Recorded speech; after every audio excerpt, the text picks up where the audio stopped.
Hello and welcome you all to अपनी Jobs academy. हमने modern history की जो सीरीज स्टार्ट की है उसमें अभी हमारा advent of Europeans in India complete हो चुका था, जिसके बाद हमने एमसीक्यूज कवर किए उसके। ठीक है, उसके बाद हमने स्टार्ट किया था स्टेट ऑफ बंगाल के बारे में, यानी हम क्या कर रहे हैं, expansion and consolidation of British in India के बारे में पढ़ रहे हैं।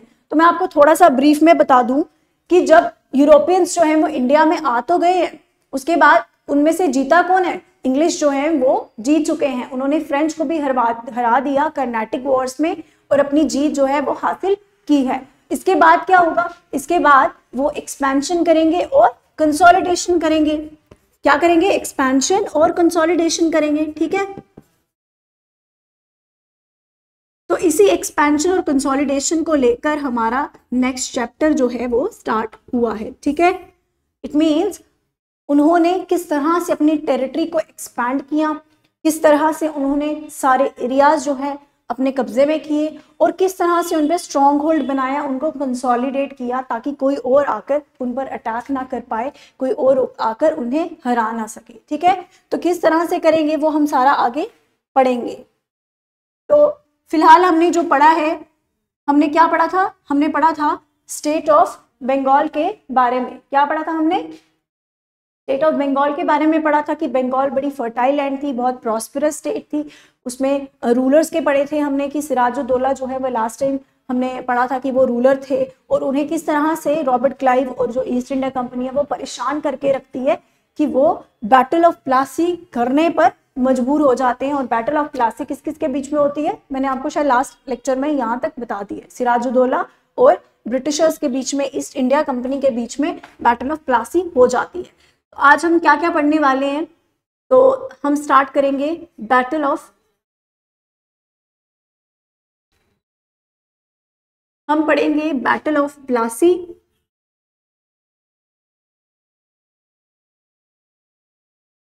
बैटल ऑफ बक्सर,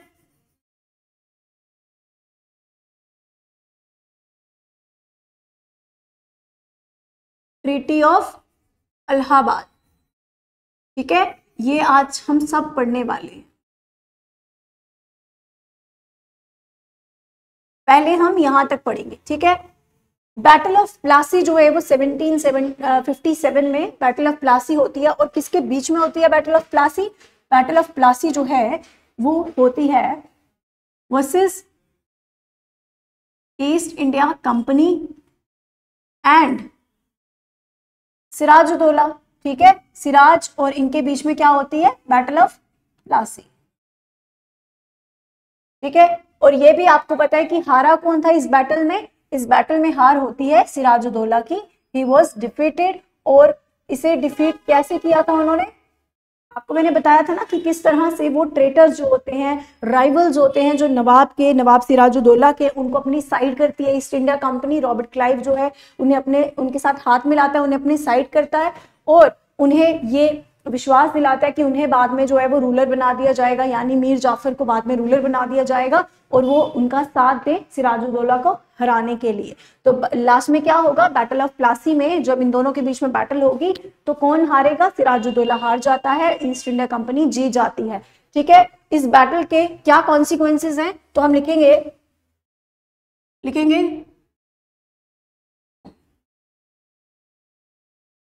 कॉन्सिक्वेंसेज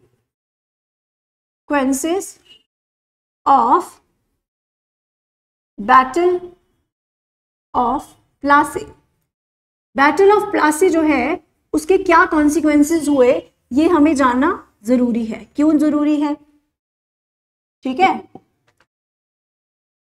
आखिरकार बैटल ऑफ प्लासी को क्यों पढ़ रहे हैं, क्योंकि इन्होंने पहली चीज जो है यहाँ क्या हासिल की है, बंगाल को अपने कंट्रोल में ले लिया है। क्या किया इन्होंने, बंगाल को अपने कंट्रोल में ले लिया है इंग्लिश ने।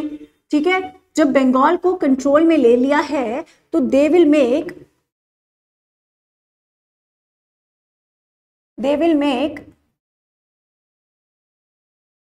बंगाल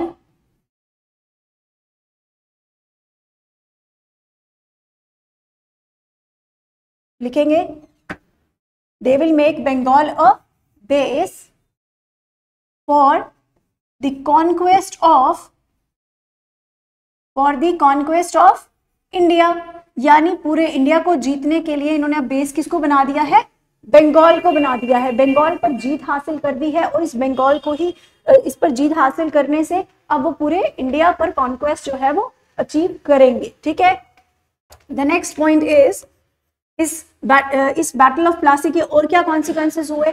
इससे एक तो हुआ कि इन्होंने इधर से अब कॉन्क्वेस्ट करनी है पूरे इंडिया की, और दूसरा पॉइंट क्या आएगा यहाँ पे कि जो रिच रेवेन्यूज हैं बंगाल के, लिखेंगे रिच रेवेन्यूज ऑफ बंगाल, जो भी पैसा जनरेट होता था बंगाल से, उससे क्या होगा, ईस्ट इंडिया कंपनी जो है उससे रेज्ड करेगी आर्मी। ठीक है, वो एक स्ट्रॉन्ग आर्मी जो है इस पैसे से रेज करेगी। यानी एक तो उन्होंने बंगाल को अपने कब्जे पे कर लिया है, दूसरा उन्होंने क्या किया, बंगाल में जितना भी रिच रेवेन्यू जो है, पैसा जनरेट होता है, उससे ईस्ट इंडिया कंपनी ने अपनी आर्मी जो है उसे स्ट्रॉन्ग कर दिया है, आर्मी खड़ी कर दी है। ठीक है, और क्या होगा, this battle also led to the beginning of, शुरुआत होने वाली है किसकी, beginning of drain of wealth. क्या बोला मैंने, ड्रेन ऑफ वेल्थ।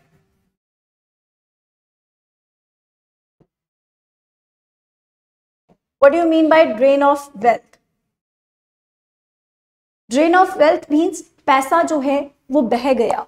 कैसे बहा, क्या हुआ, मैं बताऊंगी आपको। ड्रेन ऑफ वेल्थ एक थ्योरी है जो दादाभाई नौरोजी ने दी है। वो मॉडरेट लीडर थे, वो आगे हम पढ़ेंगे।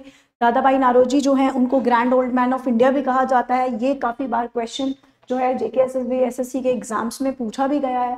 ठीक है, तो ड्रेन ऑफ वेल्थ जो ये थ्योरी तो उन्होंने बाद में लिखी है, लेकिन ड्रेन ऑफ वेल्थ का बिगिनिंग जो है, स्टार्ट जो है वो यहाँ से ही होने लग गया था जब बैटल ऑफ प्लासी हुई थी। इट मीन्स जब बैटल हो जाती है प्लासी की, बंगाल अंग्रेजों के कब्जे में आ चुका है, तो उन्होंने क्या किया, पैसा जो है यहाँ से लेकर कहाँ लेके जाने लग गए, अपने देश में लेकर जाने लग गए। इट मीन्स यहाँ के जो रेवेन्यूज है उसका खर्चा वो कहाँ पर कर रहे हैं, अपनी आर्मी स्ट्रॉन्ग करने में, साथ ही साथ जो पैसा है वो इंग्लैंड लेके जा रहे हैं, अच्छा खासा खुद में ट्रेड कर रहे हैं, खुद पे खर्च कर रहे हैं। तो यहाँ पे क्या होगा, बंगाल में गरीबी बढ़ जाएगी, बंगाल प्रॉस्पेरस कहाँ रहेगा, जैसा वो पहले था वैसा रहेगा क्या, वैसा नहीं रहेगा।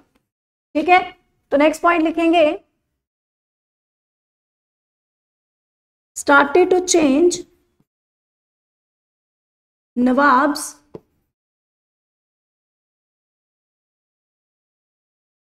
Eight their own wish. यानी जब उनका मन करता था तो वो अपनी मर्जी से किसी को भी राजा बना देंगे। ठीक है, देख रहे हो आप, उन्होंने सिराजुद्दौला को हटाने के लिए उसके जो राइवल्स थे, उसके जो दुश्मन थे, उनसे हाथ मिलाया, उसको रूलर बना दिया। ठीक है, बाद में जब मीर जाफर को जो रूलर बनाया गया है, मीर जाफर को इनका रूल जो है वो पसंद नहीं आएगा, क्योंकि रॉबर्ट क्लाइव जो है वो बहुत ज्यादा एरिस्टोक्रेटिक बंदा है, और वो क्या करेगा, रॉबर्ट क्लाइव उसे काफी ज्यादा इंटरफेयर करेगा उसके मामलों में, क्योंकि उन्होंने बंगाल लिया तो इसलिए ना, इसलिए थोड़ी मीर जाफर को बिठाया है कि वो रूल करे, इसलिए बिठाया है कि रूल हम करेंगे, वो हमारे हाथ में एक पपेट होगा, यानी एक कठपुतली बन के ही रह जाएगा, पपेट रूलर की तरह एक्ट करना चाहिए। मीर जाफर करेगा भी वैसे, लेकिन बाद में वो बहुत ज्यादा जब इंटरफेयर करता है ना ये रॉबर्ट क्लाइव, तो मीर जाफर जो है वो परेशान हो जाता है, और फिर मीर जाफर को रिप्लेस कर देंगे और बिठा देंगे मीर कासिम को। ठीक है, लेकिन उससे पहले क्या बता रहा है, ये पॉइंट बता रहा है कि ये नवाब्स को अपनी विश पे, अपनी मर्जी पर चेंज कर सकते थे, इतना दम तो रखते हैं ना, उन्होंने चेंज करना शुरू कर दिया। ठीक है, सो ये सारी कॉन्सिक्वेंसेस जो हैं, यानी बिगिनिंग ऑफ, अगर हम कहें beginning of British rule in India, वो कहाँ से स्टार्ट होती है, वो स्टार्ट होती है बैटल ऑफ प्लासी से। लिखेंगे beginning of British rule in India. ठीक है, इस बैटल को जीतने के बाद ब्रिटिशर्स जो हैं उन्होंने यहाँ पे रूल करना शुरू कर दिया। ब्रिटिश रूल जो है उसकी शुरुआत जो है वो यहीं से हुई। ठीक है, तो ये सब थे consequences of battle of Plassey जो हुई थी 23 जून 1757 में। ठीक है, बता दिए किसके बीच में हुई थी, between East India Company on one side led by Robert Clive and Sirajuddaula on the other hand. Nawab Sirajuddaula on the other hand. Okay, तो बैटल ऑफ प्लासी जो है वो हमारी कवर हो गई है। इसके साथ साथ इसमें क्या हुआ, ये तो कॉन्सिक्वेंसेस देख लिए ना कि आगे क्या होने हुआ है इसके बाद, और इसके बाद थोड़ा सा और देखेंगे जिसमें मैं आपको बता दूं, यहां पर लिखेंगे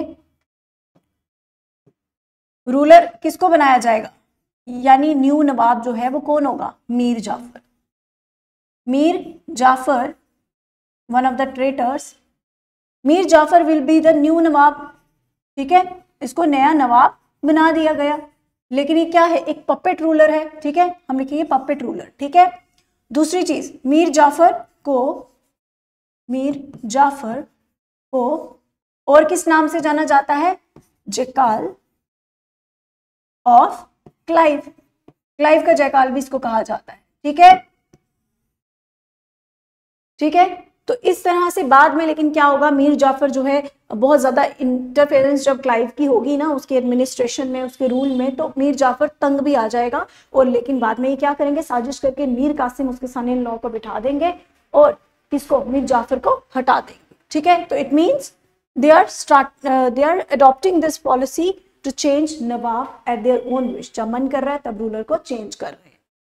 ठीक है, अगर आपको ये समझ आ गया तो हम नेक्स्ट आगे करेंगे। आगे क्या करना है हमें, बैटल ऑफ बक्सर। तो लिखेंगे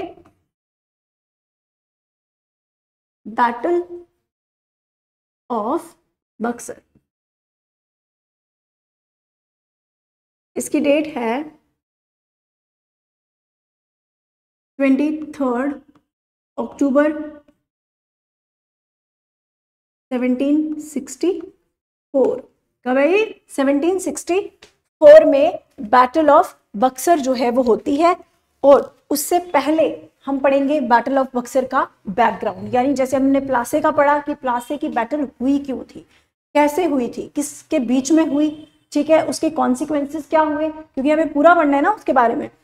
तो वैसे ही हम पढ़ेंगे बैटल ऑफ बक्सर का बैकग्राउंड, उसके कैसे हुई, किसके बीच में हुई, या आगे क्या कॉन्सिक्वेंसेस हो गए, वो सब कुछ हम पढ़ेंगे। तो let's start with Mir Qasim. Start करेंगे मीर कासिम से। ठीक है, तो मीर कासिम जो है अब वो रूलर बन गया बंगाल का। ठीक है, is the nawab of Bengal. कब बना, 1760 में। 1760 में लिखेंगे, ये क्या है, नवाब ऑफ बंगाल। जाफर के बाद कौन बना, मीर कासिम। अब ये नवाब बन चुका है। अब लेकिन ये क्या है ना, ये मीर कासिम बनता है ना नवाब, मीर कासिम सोचते तो हैं ब्रिटिशर्स की ये भी वैसा ही निकलेगा, पपेट रूलर ही होना चाहिए, पपेट रूलर ही होगा, लेकिन ये वैसा नहीं होता। He acts as an independent ruler. वो ऐसा करता है कि वो इंडिपेंडेंट रूलर है, वो कोई पपेट रूलर नहीं है, यानी वो थोड़ा शातिर होता है, उसको थोड़ा दिमाग जो है वो काम करता होता है। तो हम लिखेंगे act as an independent ruler. अब इंडिपेंडेंट के लिए वो क्या करेगा, अगर वो अपने आप को दिखा रहा है कि मैं इंडिपेंडेंट हूं, तो कुछ पॉलिसीज खुद से भी अपनाएगा ना, उनको तो नहीं सब कुछ पूछेगा या उनकी मनमर्जी से चलेगा। तो वो क्या करेगा, लिखेंगे firstly he raised and increased the number in his army। उसने अपनी आर्मी में जो लोगों की तादाद थी ना, आर्मी की तादाद जो थी वो इंक्रीज कर, समझ रहे हो, उसने अपनी आर्मी की संख्या बढ़ा दी, पहली चीज। दूसरा उसने क्या किया, एक तो उसने आर्मी बढ़ा दी ना अपनी, और दूसरा वो क्या करेगा, try to control corruption. Corruption को कंट्रोल करने के लिए काम करेगा। ठीक है, करप्शन कंट्रोल करने के लिए उसने स्टेप उठाया। फिर उसने क्या किया, अपनी कैपिटल जो थी ट्रांसफर्ड हिज कैपिटल फ्रॉम, कहां थी उसकी कैपिटल, मुर्शिदाबाद। कहां पे उसकी कैपिटल, मुर्शिदाबाद। और मुर्शिदाबाद से कहां ट्रांसफर कर रहा है वो, मोंगेर में, MONGER MURSHYR। मोंगेर में अपनी कैपिटल जो है वो शिफ्ट कर देगा, मुर्शिदाबाद इन कैलकाटा, मोंगेर इन बिहार, तो बिहार में अपनी कैपिटल ले जाएगा। अब आप खुद सोचो कि उसने ये क्यों किया। सबसे पहले वो अपने आप को इंडिपेंडेंट रूलर बता रहा है। दूसरा, उसने जब ट्रांसफर की अपनी कैपिटल तो उसने इसीलिए की थी ताकि वो अंग्रेजों से दूर जा सके, उनके खिलाफ कुछ षड्यंत्र जो है वो रचा सके, ठीक है। अगर वो उसके पास ही रहेगा, यानी कैलकाटा में कौन है, बंगाल में कौन है, अंग्रेज है ना, इंग्लिश तो यहाँ बैठे हैं कैलकाटा में, यही पे उसकी कैपिटल है, तो इधर रहकर इनके खिलाफ पॉलिसीज करना वो कैसे हो पाएगा, वो पॉसिबल नहीं है। तो उसने क्या किया, उसने अपनी कैपिटल ही शिफ्ट कर दी फ्रॉम मुर्शिदाबाद टू, कहां से कहां तक की, मुर्शिदाबाद टू मोंगेर, ये आपको याद रखना है, ठीक है। अब उसने अपनी कैपिटल जो है वो शिफ्ट कर दी है। अब क्या होगा, अब उसने और भी कुछ स्टेप्स उठाए, जैसे उसने उनको पनिश करना शुरू कर दिए जो उसके ऑर्डर्स को फॉलो नहीं करते थे। उसने दस्तक जो है वो एबॉलिश कर दिया। उसने एक और इम्पॉर्टेंट चीज की, इस्टेब्लिश्ड अ कैनन फैक्ट्री। क्या खोलता है वो, एक कैनन फैक्ट्री। कैनन फैक्ट्री जो है ना, वहां पर क्या होता था, और ये कहाँ खोलेगा कैनन फैक्ट्री, उसकी नई वाली कैपिटल में, मोंगेर में। कहां पे, मोंगेर में, ठीक है। यहाँ पे क्या होने लगा, उसने कैपिटल, ये जो कैनन फैक्ट्री जो खोली है, यहाँ पे आर्म्स एंड एम्यूनिशन का मैन्युफैक्चरिंग जो है वो स्टार्ट हो गया। और आप अंदाजा लगाओ कि उसने आर्म्स एंड एम्यूनिशन की मैन्युफैक्चरिंग क्यों स्टार्ट की है, क्योंकि वो इंग्लिश के खिलाफ होना चाहता है, वो उनको मजा दिखाना चाहता है, वो पपेट रूलर की तरह एक्ट नहीं करना चाहता। और दूसरी चीज, मीर कासिम के टाइम से ही मोंगेर जो है, मुंगेर इन बिहार, वहां वो उसको, उस जगह को एज हम बोल सकते हैं कि वहां पर आर्म्स एंड एम्यूनिशन की जो मैन्युफैक्चरिंग है वो स्टार्ट हो गई थी। यानी आर्म्स एंड एम्यूनिशन का ओरिजिन जो है वहां पर मुंगेर से ही हुआ है। कब के, जब से मीर कासिम ने कैनन फैक्ट्री लगाई थी, तो तब से उस जगह को बहुत माना जाता है, वो कैनन फैक्ट्री वहां पर है, और कैनन्स के लिए यानी आर्म्स एंड एम्यूनिशन की मैन्युफैक्चरिंग के लिए उस जगह को जाना जाता है पूरी दुनिया में, ठीक है। एक पॉइंट, अब ये सब वो स्टेप्स करेगा तो इसकी भनक किसको लगेगी, अंग्रेजों को लगेगी। और फिर जब इंग्लिश को लगेगी इसकी भनक, तो इंग्लिश भी इसके खिलाफ कुछ स्टेप्स उठाएंगे। तो आगे देखते हैं क्या होता है, आगे होगा क्या। इससे इंग्लिश को खबर लग गई, इंग्लिश को पता चला कि इसने क्या करी है, इसने कैनन फैक्ट्री जो है वो खोल ली है। कहाँ पे खोली है, मुंगेर बिहार में खोल दी है। अच्छा, उनको ये भी पता चल गया, इसने कैपिटल हमसे दूर चला गया है, मोंगेर चला गया हुआ है, तो अभी कुछ तो करेगा, हमारे खिलाफ कुछ ना कुछ कर रहा होगा। आर्मी अपनी बढ़ा चुका है, ठीक है, करप्शन कंट्रोल करने की कोशिश कर रहा है। अब इंग्लिश क्या करेंगे, थोड़े से अलार्म्ड हो गए, थोड़े से चौकन्ने हो गए कि अब कुछ होने वाला है। आगे क्या होगा, आगे होगा क्या, यहां पे होगा रिफ्ट, फिर होगा स्ट्रगल, और फिर होगा ब्लास्ट, ठीक है।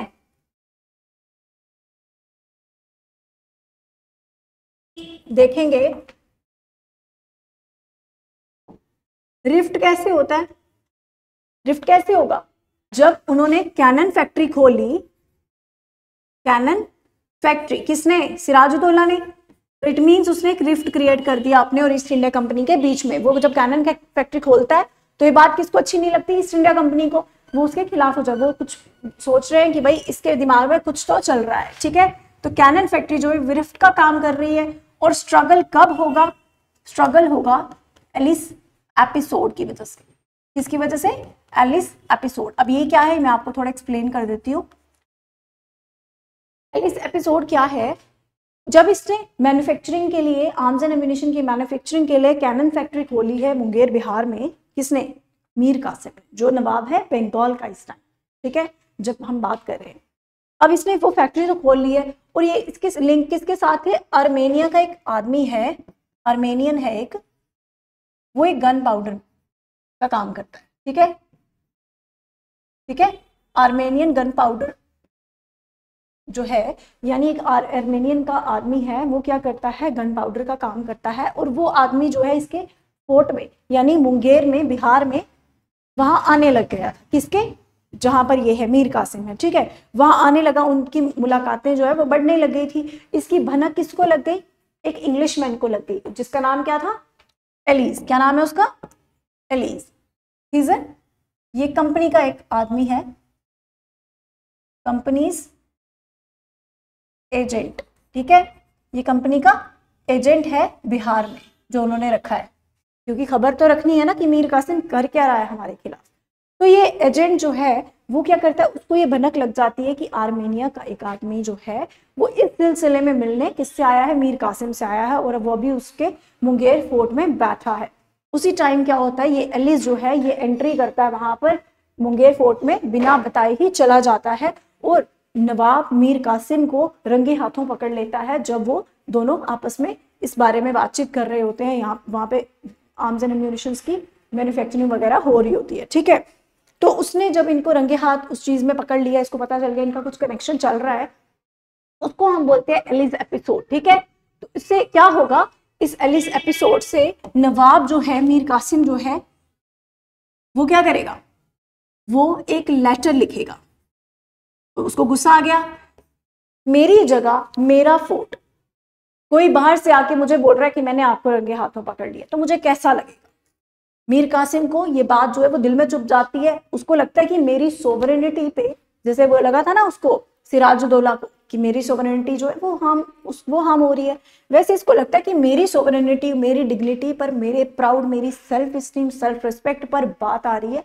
वो क्या करता है, एक लेटर लिखेगा, रोट अ लेटर, किसको,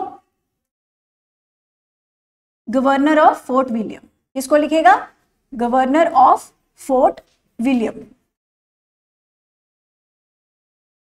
जो उस टाइम, अब देखो आपने पढ़ा है governor of fort William, Robert Clive भी रह चुका है, रॉजर ड्रेक भी रह चुका है। तो उस टाइम जो गवर्नर था फोर्ट विलियम का वो कौन था, उसका नाम है वंशीधर,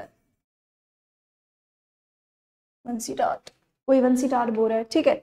तो कौन है ये वंशीटाट जो है गवर्नर ऑफ फोर्ट विलियम है, इसको कौन लिखेगा, नवाब मीर कासिम जो है एक लेटर लिखेगा और बोलेगा कि अपने आदमियों को समझा दो।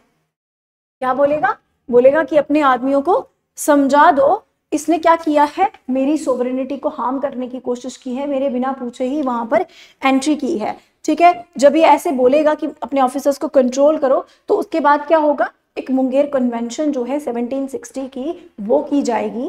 क्या होगा इसके बाद, लिखेंगे मुंगेर कन्वेंशन, यानी एक समझौता करने की कोशिश करेंगे ना 1760 की, जिस और किसके बीच में हो रही है ये हो रही है वंशीटाट और, क्योंकि इसने लेटर किसको लिखा है, वंशीटाट को बोला है ना कि अपने ऑफिसर्स को संभालो, एंड मीर कासिम, ठीक है। अब क्या होगा, अब इसने ये लेटर तो लिख दिया और फिर उसके बाद ये कन्वेंशन भी हो गई। अब जब ये कन्वेंशन होती है तो मीर कासिम क्या क्या चीजें डिमांड करता है, इस चीज पर गौर करेंगे। मीर कासिम बोलेगा कि मुझे पहले नवाब जो है वो सोल अथॉरिटी रहेगा। क्या बोल रहा है, नवाब मीन्स मैं, वो अपने आप के लिए बोल रहा है कि nawab will be the sole authority for all disputes between British and nawab. British और नवाब के बीच में जो भी लड़ाइयां होंगी, जो भी मतभेद होंगे, डिस्प्यूट्स होंगे, उनके बीच में अगर किसी के पास सोल अथॉरिटी है तो वो सिर्फ किसके पास होगी, नवाब के पास, ठीक है। ये कौन बोल रहा है, मीर कासिम।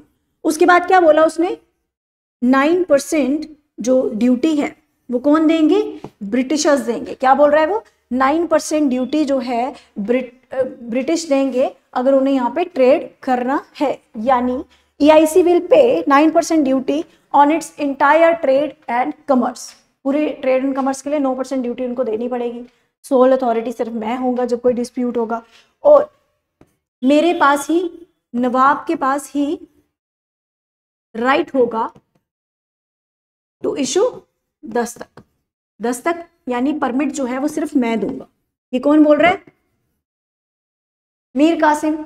मीर कासिम ने इतनी बात की और ये बात जब ईस्ट इंडिया कंपनी तक पहुंची, पहले किसके बीच में हो रही है ना, ये वंशीटाट और उसके बीच में जो फोर्ट विलियम का गवर्नर है, जब ये बात ईस्ट इंडिया कंपनी तक कैलकाटा काउंसिल में पहुंचती है तो ईस्ट इंडिया कंपनी जो है वो उस एग्रीमेंट को फाड़ देती है। वो बोलती है हम इसको नहीं मानते, मतलब उन्होंने है कि हमने कंट्रोल किया बंगाल को, ये पपेट रूलर था, इसको इसलिए बिठाया है कि ये पपेट रूलर की तरह एक्ट करे, ये तो इंडिपेंडेंट रूलर की तरह एक्ट कर रहा है। ये तो हम पे ही उल्टा आ रहा है। तो वो क्या करेंगे, इस एग्रीमेंट को फाड़ देंगे और बोलेंगे कि हम इस चीज को नहीं मानते, इस एग्रीमेंट को नहीं मानते हैं। ठीक है, जब उन्होंने ये सब किया तो इससे क्या हो जाएगा, ये एक किस्म का ब्लास्ट ही एक्ट करेगा ना। और साथ ही साथ नवाब जो है वो क्या करता है, इसके रिएक्शन में नवाब क्या करेगा कि जो इनलैंड ड्यूटीज थी ना, जो उनके अपने लोकल मर्चेंट्स पे लगी थी, यानी डोमेस्टिक जो मर्चेंट्स थे, जो यहाँ के लोग थे, उन पर जो ड्यूटीज लगती थी, उसने वही एबॉलिश कर। अब इससे क्या होगा, जब उसने वही एबॉलिश कर दी तो इससे तो अंग्रेज जो है वो और ज्यादा परेशान हो जाएंगे कि ये क्या कर दिया इसने, तो ब्लास्ट हो जाता है। फाइनली क्या होता है, एक ब्लास्ट देखने को मिलता है। समझ आ रही है आपको, ये ब्लास्ट कैसे हुआ, एबॉलिश्ड। नवाब ने क्या किया, क्या एबॉलिश किया है, inland duty, inland duties of Indians, Indians. जब वो ये करेगा तो it act as a blast. ठीक है, उसने अपने ही लोगों से इनलैंड ड्यूटीज जो हैं वो हटा दी है और ये ब्लास्ट की तरह एक्ट करेगा। एंड दैट्स वाई जो बैटल है बक्सर की वो अब होगी। और वो इतना सब तो हो गया, इसके बाद लेकिन बाद में क्या होता है कि जो नवाब मीर कासिम है वो सिचुएशन को कंट्रोल नहीं कर पाता है, क्योंकि ब्रिटिशर्स जो है वो बहुत ज़्यादा हावी होने की कोशिश करते हैं उसके ऊपर, और फिर वो सिचुएशन जो है वो उसके कंट्रोल से बाहर होने लगती है। और अब वो क्या करेगा, अब वो भागेगा। और भागकर कहाँ जाएगा, अब हम देखेंगे वो कहाँ जाएगा। किसकी बात कर रहे हैं हम बात कर रहे हैं, हम बात कर रहे थे किसकी, इसकी मीर कासिम की, जो ये कहाँ का रूलर है, बंगाल का। ठीक है, हम मीर कासिम की बात कर रहे थे ना, नवाब था जो। ठीक है, पहले तो इसने कैपिटल जो है ट्रांसफर करके कहां पर की है, उसने कैपिटल यहां पर कहीं कर दी है। ठीक है, इधर बिहार में मुंगेर में उसने अपनी कैपिटल शिफ्ट कर दी थी मुर्शिदाबाद से। ठीक है, उसके बाद अब क्या हो रहा है, अब ये कहां को भागेगा, अब ये भागेगा अवध। कहां भागेगा, अवध भागेगा। और आप देखना कि अवध में ऑलरेडी, अवध को तब ओध बोलते थे, अवध में ऑलरेडी कौन है, who was the ruler of Awadh at that time, the time of Battle of Buxar? Shuja-ud-Daula. Shuja-ud-Daula जो है वहां पर रूलर है, लिखेंगे कौन है रूलर यहाँ पे, शुजा-उद-दौला, शुजा-उद-दौला। ठीक है, और शुजा-उद-दौला के पास ही किसने शेल्टर ली हुई है पहले से, वहां पे पहले ही एक आदमी मौजूद है जो मुगल सल्तनत का रूलर है, यानी जो मुगल एम्परर है दिल्ली का, वो भी अवध आया हुआ है। आप देख रहे हो, शुजा-उद-दौला यहाँ पे है, अवध का रूलर है। ठीक है, और दूसरी साइड शाह आलम सेकंड जो दिल्ली का एम्परर था उस टाइम पर, मुगल एम्परर था, लेटर मुगल एम्परर था, वो भी किसी वजह से भागकर शुजा-उद-दौला के पास शेल्टर लेने आया था। और दूसरी तरफ कौन चला जाता है, दूसरी तरफ चला जाता है मीर कासिम। ठीक है, यहां पे कौन है, मीर कासिम। किस किस को शेल्टर देता है, मीर कासिम और शाह आलम सेकंड। अगर आपसे पूछूं कि शाह आलम सेकंड कौन है, तो he was the Mughal emperor at that time, Mughal emperor था शाह आलम सेकंड। और इन्होंने भी किसके पास शेल्टर ली है, अवध में शेल्टर ली है, शुजा-उद-दौला के पास। तो आप देख सकते हैं दोनों ही जाकर अवध के रूलर के पास छुप गए। और अब क्या करेंगे, अब बनाएंगे ट्रिपल अलायंस। क्या बनाएंगे, तीनों मिलकर बनाएंगे, फॉर्म्ड ट्रिपल अलायंस। एक अलायंस बनाएंगे तीनों अपनी, जिसको हम ट्रिपल अलायंस बोलते हैं। ठीक है, और अब क्या होगा, अब ट्रिपल अलायंस बनाई है किस किसने, शुजा, मीर कासिम एंड शाह आलम। ठीक है, शाह आलम सेकंड। अब इन्होंने ट्रिपल अलायंस बनाई और तीनों किसके खिलाफ आ गए हैं, यानी triple alliance versus East India Company, and that leads to the battle of Buxar 23 October 1764। समझ आइए आपको, ट्रिपल अलायंस बनती है शुजा उद्दौला, मीर कासिम एंड शाह आलम सेकंड से, और वो तीनों जो है ईस्ट इंडिया कंपनी के खिलाफ खड़े हो जाते हैं। ईस्ट इंडिया कंपनी और उनका युद्ध होता है, जिस लड़ाई को हम किस नाम से जानते हैं? Battle of Buxar. किस नाम से जानते हैं हम? Battle of Buxar.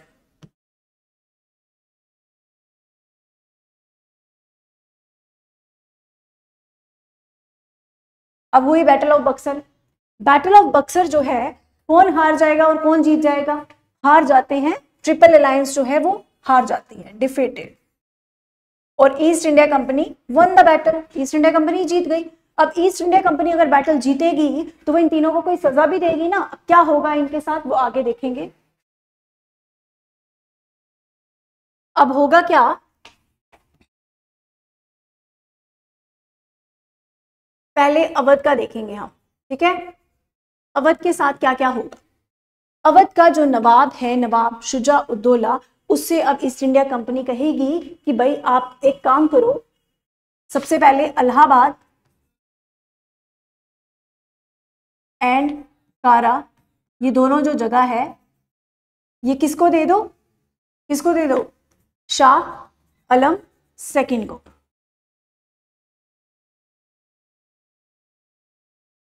क्या बोलेंगे? इससे पहले हम एक चीज लिखेंगे, ये सब हो किसके तहत रहा है? ये हो रहा है ट्रीटी ऑफ, बैटल होती है तो फिर ट्रीटी भी होगी ना, ट्रीटी ऑफ इलाहाबाद। क्या इसका टाइम पीरियड है? 1765, यानी बैटल ऑफ बक्सर 1764 में होती है, और उसके एक साल बाद ये ट्रीटी जो है वो साइन कर दी जाती है, जिसको हम बोलते हैं ट्रीटी ऑफ इलाहाबाद, जिसमें अब इन तीनों के साथ ट्रीटीज करी जाएंगी, ठीक है। जिसमें अवध के साथ क्या ट्रीटी की जाती है कि उसे बोला जाता है कि भाई आपको क्या करना है, इलाहाबाद और कारा जो है ये शाह आलम सेकंड को दे देना है। दूसरा क्या करना है आपको? और आपको क्या करना है? 50 लाख रुपए, 50 लाख रुपीज आपको देने हैं as war indemnity. War indemnity means जो युद्ध में हार जाते थे उनको जो पे करना पड़ता है ना जीतने वाले को, जो विक्टोरियस होता है उसको बोलते हैं वॉर इंडेमनिटी, ठीक है। हारने की पे समझ लो आप, ठीक है। तो 50 लाख रुपए बोलते हैं भाई तुम्हें ये 50 लाख रुपए पे कर रहे हैं, एज वेल एज तुम्हें इलाहाबाद और कारा जो है वो शाह आलम सेकंड को दे देना है। ये कौन कह रहा है? ईस्ट इंडिया कंपनी कह रही है, ठीक है।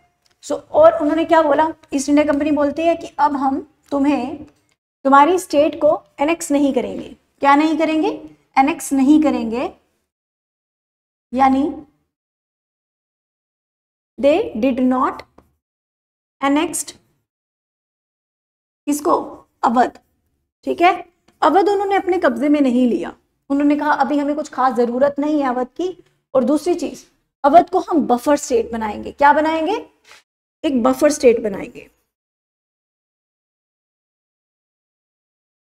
यानी ये अब बफर की तरह एक्ट करेगी, बफर जोन बन के रहेगी, ताकि यहां से कोई भी अगर हम पर कल की कोई अटैक करने के लिए आए, मान लेते हैं इधर से कोई भी हम पर अटैक करने के लिए आता है, दिल्ली से अटैक हो जाता है, तो अवध जो है वो उसे रास्ते में ही रोक ले, वो बंगाल तक ना पहुंचे, क्योंकि उन्हें बंगाल का कार्यभार जो है वो भी संभालना है, बंगाल पर अपना स्ट्रॉन्ग होल्ड जो है वो बना रहे हैं। That's why they declared Awadh as a buffer state, ताकि वो उनकी प्रोटेक्शन कर सके। अगर कोई यहाँ से अटैक होता है तो अवध जो है वो उस अटैक को रोक सके, ठीक है। ये ट्रीटी किसके साथ साइन हुई है? अवध, होती तो तीनों के बीच में है, लेकिन पहले अवध के साथ क्या शर्तें रखी गई हैं कि इलाहाबाद और कारा देना है किसको? शाह आलम सेकंड को। फिर बोला जा रहा है कि भाई तुम्हें 50 लाख रुपए पे करने पड़ेंगे। फिर कहा जा रहा है कि तुम्हें बफर स्टेट जो है वो बनाकर हम छोड़ देंगे, तुम्हें नेक्स्ट नहीं करेंगे, ठीक है। दूसरी तरफ शाह आलम सेकंड, शाह आलम सेकंड के साथ क्या होगा? यहां लिखेंगे शाह आलम सेकंड। अब इसके साथ क्या करेंगे? इसको बोलेंगे तुम क्या बन के रहोगे? तुम इलाहाबाद के रूलर बन के रहोगे, यानी तुम्हें इलाहाबाद जो है वो संभालना है, ठीक है। उसको बोल रहे हैं कि वो जो इलाहाबाद देगा वो तुम संभालोगे, तुम एक्ट करोगे as a ruler of Allahabad. दूसरा तुम्हें क्या करना है? तुम्हें हमें दीवानी देनी है, किसकी? बंगाल। ये देखकर आपको कुछ याद आ रहा है? मैंने आपको एमसीक्यू करवाया था लास्ट क्लास में।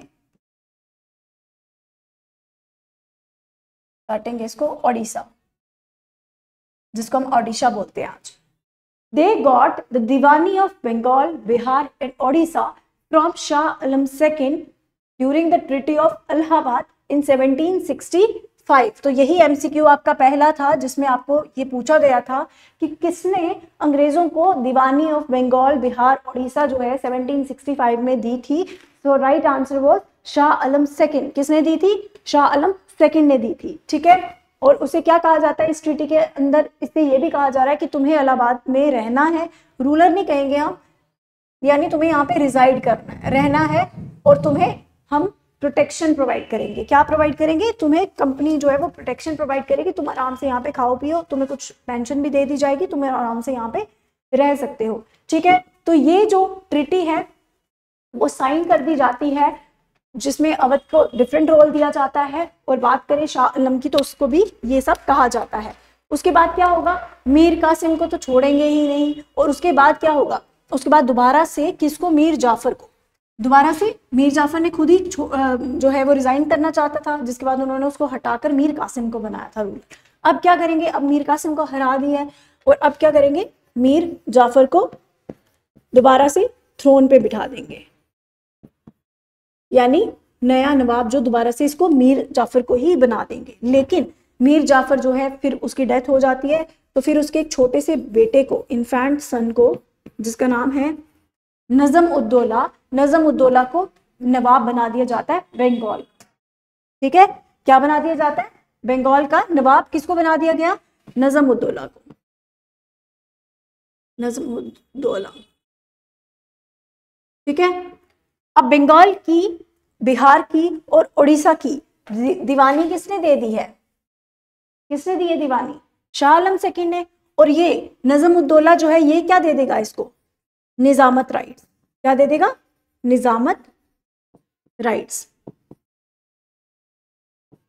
उन्होंने दीवानी भी ले ली, उन्होंने निजामत राइट्स भी ले ली, दोनों राइट्स ले लिए। लेकिन एडमिनिस्ट्रेशन जो है चलाने वाला कोई नहीं है। अब वो ये भी कैसे चलाएंगे? ये भी क्या खुद चलाएंगे? दीवानी वो किसी और को दे देंगे, कोई मिनिस्टर रख देंगे जो यहाँ की दीवानी मीन्स की रेवेन्यू कलेक्शन करना। ठीक है, तो वो रेवेन्यू कलेक्शन करने के लिए अलग से कोई बंदे रख देंगे ना, उन्होंने अलग से पर्सन जो है वो अपॉइंट कर दिए कि तुम जो है बंगाल, बिहार, उड़ीसा की दीवानी कलेक्ट करोगे। और दूसरी तरफ निजामत राइट्स जो है नजम उद्दौला इनको दे देता है, तो उसके अंतर्गत ये दूसरे मिनिस्टर्स को अपॉइंट करेंगे कि तुम ये निजामत का जो कार्यभार है वो संभालोगे, और हम रूलर की तरह एक्ट करेंगे, यानी संभाल रहे तुम हो। अब वो संभाल इनको क्यों दिए? वो खुद क्यों नहीं कर रहे? पहली चीज, उन्हें और भी बहुत मसले देखने। दूसरी चीज, उन्हें इंडिया की सोसाइटी, कल्चर, इकोनॉमी जो है, पॉलिटी, उसके बारे में इतनी नॉलेज नहीं है। तो वो इंडियंस के लोगों को ही होगी ना जो इंडियंस होंगे, इसीलिए वो इन दोनों को अपॉइंट करते हैं कि तुम दोनों क्या कर सकोगे? दीवानी भी संभालो, निजामत भी संभालो, और हम ऐसे नवाब जो है, यानी हम लिख सकते हैं नवाब ने, इनके पास जो है नवाब जो है वो पपेट की तरह काम करेगा। और ब्रिटिशर्स के पास क्या आ गया है? दीवानी राइट्स एंड निजामत राइट्स। आपके पास दीवानी और निजामत तो आ गया, लेकिन एडमिनिस्ट्रेशन का क्या? जब एडमिनिस्ट्रेशन ही नहीं होगी तो सिस्टम कैसे चलेगा? तो it means there is a lack of administration, और इस लैक ऑफ एडमिनिस्ट्रेशन की वजह से क्या होगा? बंगाल का डिक्लाइन होना शुरू होगा। क्या होगा? बंगाल का डिक्लाइन शुरू हो जाएगा। ठीक है, सो यहां से 1765 से लेकर, हम लिखेंगे 1765 से लेकर 1772 तक, ये जो टाइम पीरियड है इसमें डुअल गवर्नमेंट चलती है। कौन सी गवर्नमेंट चलती है? Dual government. राजा कोई और है और पीछे कोई और बैठा है। ठीक है, राजा कोई और है और दूसरी तरफ जो सच में रूल कर रहा है वो कोई और है। तो यानी ये डुअल गवर्नमेंट जो है वो चल रही है। और ये डुअल गवर्नमेंट कब से कब तक चलती है? ये चलती है 1765 से 1772 तक, जब वॉरेन हेस्टिंग्स जो है, जो आगे गवर्नर जनरल होगा, वो 1772 में इस डुअल गवर्नमेंट को एबॉलिश करेगा। ठीक है, सो इस तरह से हमने क्या क्या पढ़ा आज? हमने पढ़ा बैटल ऑफ प्लासी के कॉन्सिक्वेंसेस, कि बैटल ऑफ प्लासी के बाद क्या होता है। ठीक है, सिराजुद्दौला के साथ क्या हुआ, उस बैटल ऑफ प्लासी का हिस्टोरिक सिग्निफिकेंस जो है वो क्या है, वो जानना बहुत जरूरी है, क्योंकि बैटल ऑफ प्लासी से 1757 से ही उनका जो सच में जो ब्रिटिश रूल है वो इंडिया में उसकी बिगिनिंग होती है, उसकी स्टार्टिंग जो है वहीं से होती है। दूसरा, हमने उसके बाद पढ़ा बैटल ऑफ बक्सर का बैकग्राउंड। बैटल ऑफ बक्सर कैसे हुई, जिसमें हमने पढ़ा कि रिफ्ट होता है जब कैनन फैक्ट्री लगाई जाती है मीर कासिम के द्वारा। फिर हमने पढ़ा एलिस एपिसोड, जिसमें वो उसको रंगे हाथों एलिस जो है वो पकड़ लेता है मुंगेर फोर्ट में। फिर उसके बाद हमने पढ़ा ब्लास्ट होता है जब मीर कासिम जो है वो अपने ही लोगों के लिए जो है वो इनलैंड जो ड्यूटीज थी वो बंद कर देता है। इससे अंग्रेजों को बड़ा झटका लग जाएगा और फिर दोनों के बीच में, और साथ ही मीर कासिम भाग भी गया, और भाग कर कहाँ जाता है, अवध। अवध से शरण लेता है, शेल्टर लेता है, और यहाँ पे शुजा उद्दौला है, इसने पहले ही शेल्टर दी हुई है शाह आलम सेकंड को, जो दिल्ली का एम्परर है। तो ये तीनों मिलके क्या बना लेंगे, ये बना लेंगे ट्रिपल अलायंस, और ये तीनों खड़े हो जाएंगे ईस्ट इंडिया कंपनी के खिलाफ। फिर बैटल होगी बैटल ऑफ बक्सर 1764 की। उस बैटल में अंग्रेज जो हैं वो जीत जाते हैं और हार हो जाती है इस ट्रिपल अलायंस की, जिसके बाद ट्रीटी साइन की जाती है, जिसको हम बोलते हैं ट्रीटी ऑफ इलाहाबाद 1765।